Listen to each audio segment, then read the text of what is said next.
Hello! This is my dog Piglet. Hello. She hates the camera. Sorry. Hello, welcome to my channel. My name is Emily and here are the 7 habits that I am bringing into 2022. Now, I'm not super good at keeping habits, especially good habits.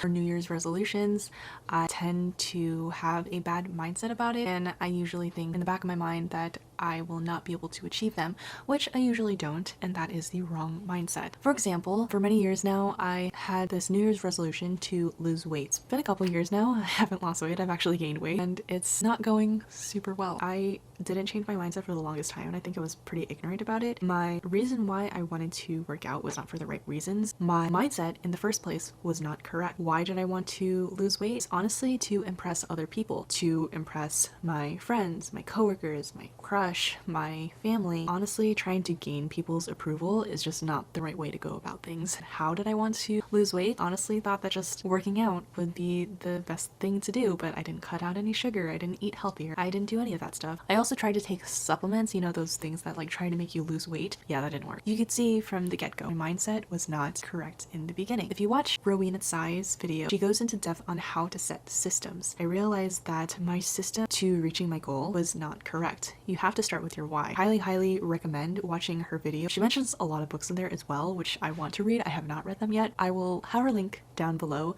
if you want to watch. My mindset has shifted now. I want to lose weight to be healthy, and for myself, I appreciate my body and things that are inside of my body, and I want to ultimately be healthier for my future, which includes, you know, eventually moving out, getting married, and having kids. It's a thing that you need to start looking on when you're younger, because I know the things that you eat, the things that you do, the habits that you set right now are super crucial for when you do have kids, to grow up in a way that they have good habits like me. With that being said, these are the 7 habits that I'm bringing into 2022. Habit number 1 is making my bed. This is something that I've struggled with for a long time. I hated it when I was a kid. I refused to do it. I thought that if you make your bed, you're just gonna mess it up again. I knew that nobody was gonna come into my room. Nobody else was gonna be sleeping in my bed, so I didn't have to worry about someone else looking at my room. I didn't care about cleaning my room, but in the end, your messiness, your room kind of reflects on your life. When my room was so messy, my life was not going well. It was just making things pile up in front of me physically and internally. To help me reach the goal of having my room clean every day is to start by making my bed. Just something super simple. I think just starting off with one system to help me reach that goal will help me in the long run. Making my bed as soon as I wake up in the morning honestly helps wake me up. Once I see that my bed is made, I'm not gonna want to go back into it and sleep again because I don't want to mess it up. Also, it checks off one easy thing to do in the morning. Hopefully, setting the system to make my bed right after I get up is going to help me reach my goal of having my room clean. Habit number 2 is reading more and watching less. I struggle with reading so much. I prefer to watch movies, I prefer to watch shows and YouTube videos, Skillshare, all that stuff, over reading or audiobooks or a podcast. I'm a visual person and I love to watch things. So I have really challenged myself to, instead of watching things, I wanted to transfer that onto book. It's just something that I have been meaning to do, but I just haven't gotten to it yet, mainly because whenever I do read, I always, without a doubt, fall asleep.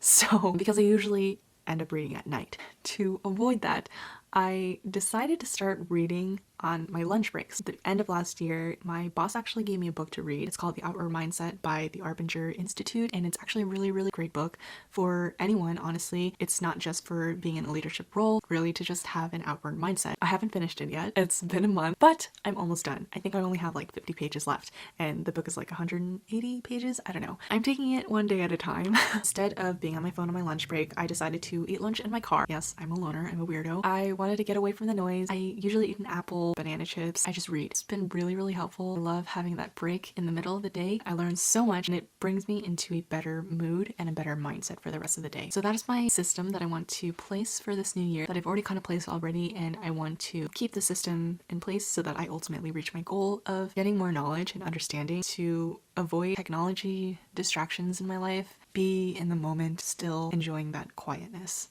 I also just really want to learn how to read better. Habit number 3, having a night routine. This is something that I've struggled with like really bad. I used to be really good at it. It was second nature to me and I didn't have to think about it. I would always brush my teeth at night, wash my face and moisturize and all that stuff. But for some reason over the years, I just stopped doing it. Maybe it was when I moved out and I was like, I don't need to do all that. But I realized how important it is to have a night routine. Having a morning routine is very important, but having a night routine is equally important. I already have a set morning routine I do every single day, but my night routine is something that I lack. I usually get home around like 7:30 or 8. I eat dinner pretty late. I'll end up just watching a show while I'm eating dinner and then I'll transfer that up to my room. I'll just be in my bed.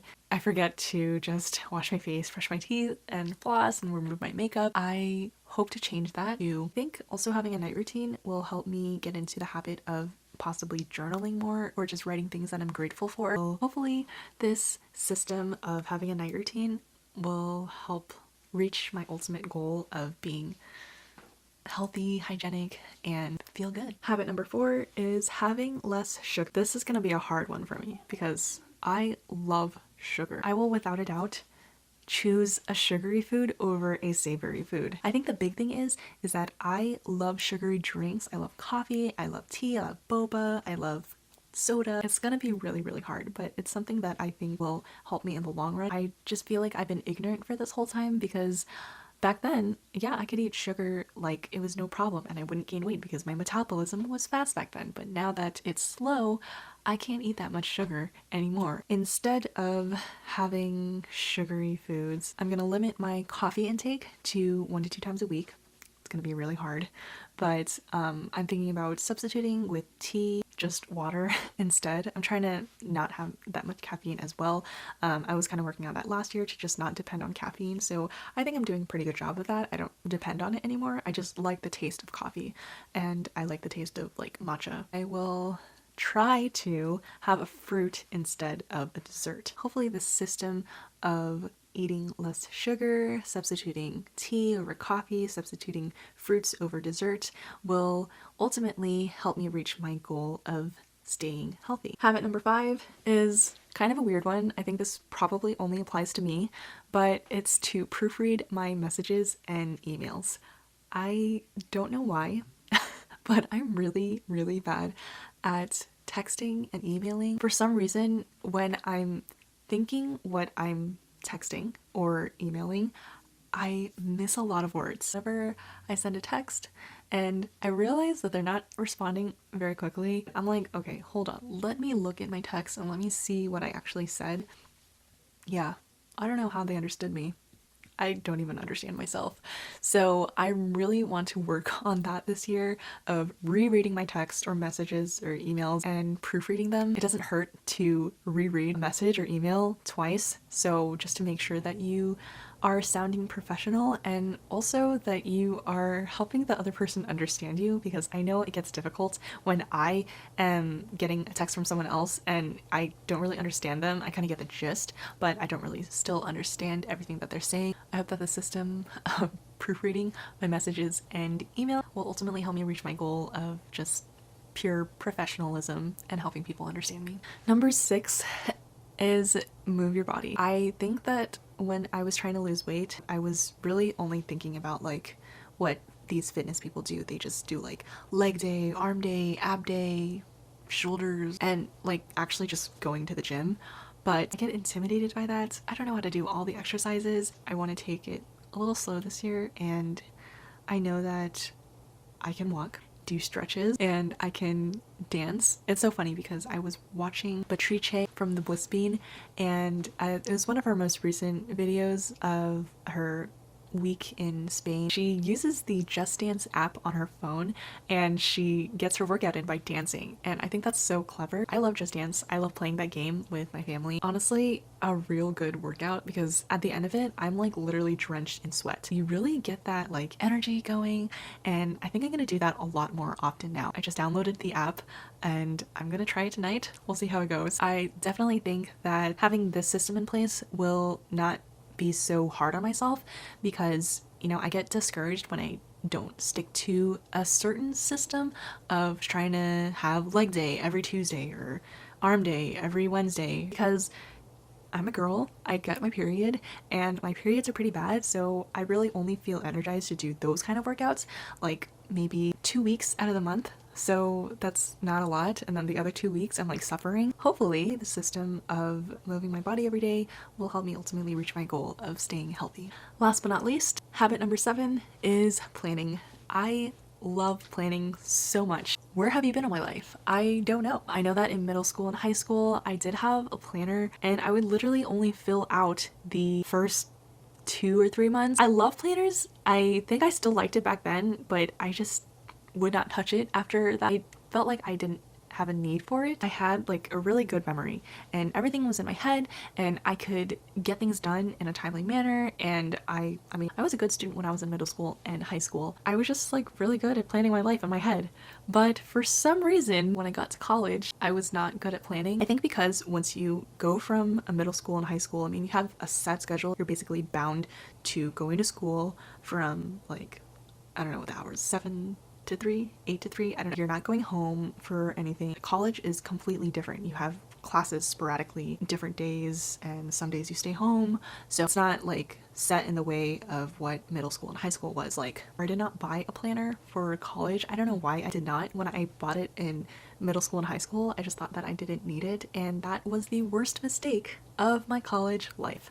Let me tell you, it's really important to have a planner just because of how the schedule is. I had my class schedule, but that's literally all I had. I would just write my homework on my notes, or I had it all on like the website that they would have, like Canvas. Basically, planning is very important. It helps you really just get all the things in your head onto paper or on your computer, and it really separates everything out onto what you need to do for each day. I think my friend told me about it, Joanna, and she told me about Amanda Rach Lee, the queen of bullet journaling. So that's how I started planning. Obviously, probably most people have started planning like bullet journaling. I loved it, but at the same time, I hated it. It only lasted me for like a few months. It was fun, but it took a lot of creativity out of me. And for me, I'm not like creative all the time. I'm not a doodler, so it's like really hard for me to come up with things on the spot. Slowly turned my planning into just a regular dated planner. Spent a lot of money on stationery, pens, stickers, all that stuff. And at the end of the day, it wasn't like efficient for me because I was just really so worried about making my spreads look super beautiful. So I have been slowly trying to make my way into digital planning, which I think is a lot better, honestly, for me. So I'm currently using Notion. I love Notion because everything is all in one. It's a really great way to organize everything in one. I have my list on there. Before it was just all jumbled and like in my iPhone notes. I still use my paper planner. I use a Hobonichi Techo A6 and a Hobonichi Weeks for my work, and I just mark down who on my team is off and meetings and things I need to get done for work. So it's solely basically for work. I put some personal stuff in there, but I basically transferred my personal stuff into Notion, which we can talk about in another video. Notion is great. Please check them out. Sponsor me. Overall, I think having the system of planning will help me reach my goal of just solely staying organized. I love staying organized and think I need to do a little bit of a better job of it because it's kind of like pretty jumbled still. So I hope to keep everything organized and hopefully make this a great year. So as you can see, a lot of these habits, I know I used to do this before and it was like second nature to me, but you know, becoming an adult hard, and for some reason you just fall out of those habits and you make newer ones, sometimes bad ones, and in that case that was for me. So I feel like I'm starting at square one again, which is not a bad thing. At least I know in my mind that my mindset has changed and I'm doing these habits for a good reason. And mostly these systems that I'm trying to do every day to reach my goal to be healthy, most of them. Ultimately in the future, as I said before, when I move out, when I get married, when I have kids, especially when I have kids, I want to make sure that I'm healthy so that my kids will be healthy.